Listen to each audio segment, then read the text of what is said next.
bit just what led to the rebounding efforts today, and when's the last time you saw an effort like that from a player like Igor had today? Well, Igor is spectacular, and the last game we got out rebounded and didn't do the things that we had talked about, and I thought we played hard the last game that we played against Norfolk State, but we didn't play hard on the offensive glass, wasn't making the effort to get there, and that's got to be a part of who we are, obviously, and it's hard, but I thought his effort and what he did, we knew that he was a really good defensive rebounder coming here, but the fact that he's done so much on the offensive boards and did a lot today. He did a lot of good things out there, but just proud of our team effort. You guys know how much respect I have for John and his career and what he does and how he does things. And defensively, I thought they had a good game plan coming in. I think they scored on their first 4 baskets where they just really picked us apart and got us where we were over rotating, and we were able to adjust a little bit. But just a good, hard fought game, and just proud of the effort from everyone that played on our side and went in. I thought really tried to do the right things for us. So Grant, Ryan, Mike, Reese, Page. What makes Igor an effective rebounder? Is it more than just effort? Well, I think he's got anticipation skills, obviously, but he's quick, got good hands, and but when it gets to those 50-50 rebounds, it's effort and making it. Coach Polinsky showed after the game the other day. He showed a football clip of a running back that got hit and talked about yardage after contact, and that's what offensive rebounding is. You're going to get hit. Can you go get some yardage afterwards and get yourself in position to either get it, open up a gap for somebody else to get it, tip it back, and but his effort, he's been pretty consistent with that all year. But like I said, our last game out, we didn't, not so much, but just proud of the effort these guys put into it today. Bill Shallons, Felix, go to practice yesterday. How did you feel like he responded today? I thought he was good. I thought he got back to bringing the physicality that we need. Not necessarily. I thought he set some good screens too, obviously, but away from the ball, what we need done with our transition game and his screening. And he was really trying to be physical. I told him when I took him out, I think the last time I took him out, and said, if you want to play more minutes, you're going to have to figure out how to guard a ball screen without fouling and use your quickness, your skill, your physicality, because I said we need you out there. But I do think that he had the right mindset. Now the more he keeps doing it, the better he's going to get with it. But if you know Felix like we do, he wants to be good. He wants to be challenged. And yesterday, you guys were there, you saw it, and I was glad the way he responded. We've seen Chaz do similar things to what he did today, but for a guy like him coming to this conference, what does it do when your first game looks like it did today? Well, one, I think it's a compliment to his teammates, and I think he would say the same thing. And the fact that they're looking for each other, know where to look for each other. I thought Jemiah Mashack, again, still coming off that injury with his hand. I thought a perfect example is when he drove the ball, had a chance to shoot it a couple times, but kept looking for the right guy. And he found Chaz a couple times, Z in transition, Jordan. They're looking for that, but where he can get so much better, and I thought we left him stranded today because out there where he was dribble, and that's not all his fault. We just left him out there on an island too much, and but the fact that, again, I've said it from day one, he's an incredible human being that wants to be coached, and you guys are here. I'm on him and going to stay on him, but he's shown nothing but great respect, great humility, and the fact that when you're like that, I think your teammates, they want to see you do well. And there's not one selfish thing about him. And matter of fact, they would tell you, if you're not getting by people, it's because you're turning down shots. They want him to shoot it. And he's got a quick trigger, as we know, which, it's quick. But again, he knows that we expect more from him, and I know he wants to do more. And he's learning, again, just like all these new guys defensively. We had a few breakdowns, and when not all of them, but some of them are with the new guys, that's where we've got to continue to get better with, Igor. Like we left Boogie laying wide open one time, and we're fortunate he missed a shot. We had a couple of those, but that's where we can get better. Coach, at the back back here, how much of a difference does it make for your offense when Igor is stretching the floor and hitting a couple threes like he did today? Well, again, I've told him when he's open, taking good shots, we want him to shoot it. If people look at his numbers and say, I mean, Igor can shoot the ball, there's no doubt. But I've told him, and I've made sure our staff has echoed the same thing. He's so much more than the guy that can shoot the ball. I mean, his rebounding, I don't think anyone would have looked at him prior to this, the way he could impact games without making shots. And I'm a firm believer with guys like that, if they get lost in the game doing the dirty work, the rebounding, the screening, they're the guys who are going to get the great looks at the basket. And he still had a couple times a day where I think maybe he played his most minutes today, and I thought he was a little fatigued, but where he can screen more and get away. He's going to open up opportunities for himself that way. But he's competitive, he's tough, and again, I think his best days are ahead of him. Calipari said that when teams get ready to play your team, they need to be ready to fight. What is it a testament to that you have a team that plays with so much effort?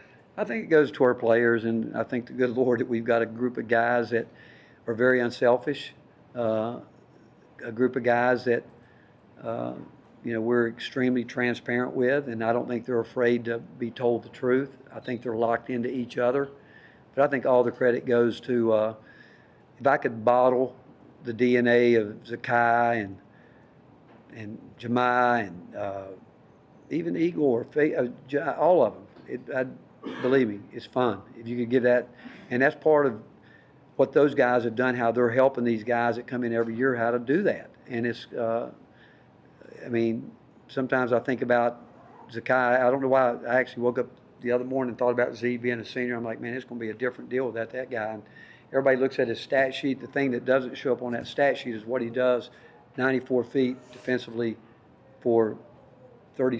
If it had to be 40, he'd go 40.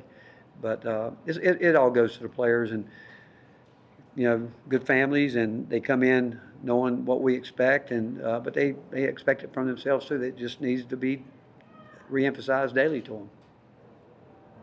Rick, how rare is it for someone like, for Lanier to have a release that quick and be that accurate from three? It seems like that's one of the quicker releases in the game. Well, it's one of the quickest I've been around. I'll be honest with you. I mean, he does. I mean, and it's deep. It's quick. It is. I mean, he gets rid of it, and it's hard to guard because obviously you don't want to put a guy like that on the free throw line with three. And but again, it goes back him doing his work early, getting off screens, getting his hips turned quick, because he's not going to get much separation. So he needs it. He needs to have that, and that's why, again, I watch him do some things, and I know there's just so much more in there that he can get out. And but he's just an incredible kid, and again, he's here because he would tell you he wanted to be part of a team, and I'll never forget, he told me when he made up his mind, when he walked in here, I think at midnight, when he got here that night, the whole team was waiting on him. And I think that goes back to the other question. We've got a group of guys that really care about themselves, this university, and this basketball program. Last ones will be the hands I've seen up, so we'll go Rob, David, Ben, Ryan, Reese, and that's it.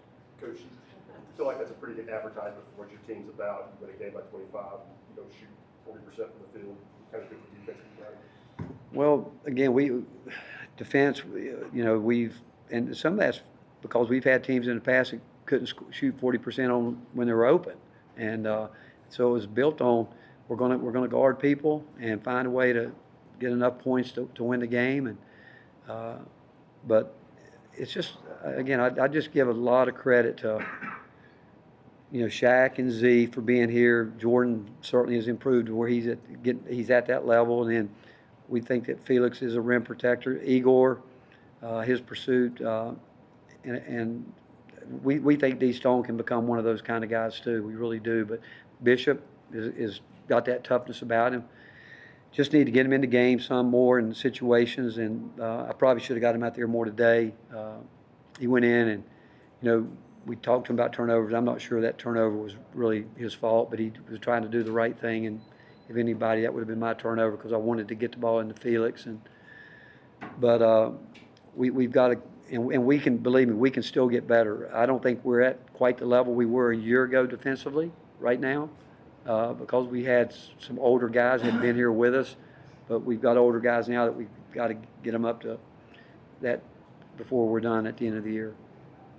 Rick, I know when you're walking through the line at the very end shaking hands, it's a quick thing, but did you have a chance to say anything to Jonas, and what was just your reaction to the crowd? Because obviously every time he touched it, he knew it. Well, I love Jonas, and when I shook his hand, I hugged him. I said, "Jonas, I love you," and I do love him because he, you know, he found a situation that was really hard for him to turn down, and he did it, which I have no problems with it. But I think it was hard. I mean, because he did a lot for us while he was here, but I wish him nothing but the best. I'd say the same thing about Cam Carr. You know, we.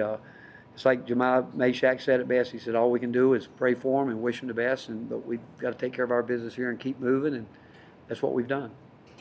Rick did want to ask you about Cade after he banged up his shoulder. He didn't play much. Is there anything? Yeah, he was available if we needed him. He was. It just, the situation didn't call for it. Ryan and then Reese. Talked yesterday about the challenge of SEC play for Chaz and Igor. I know it's just one game, but how encouraging was it to see them perform the way they did?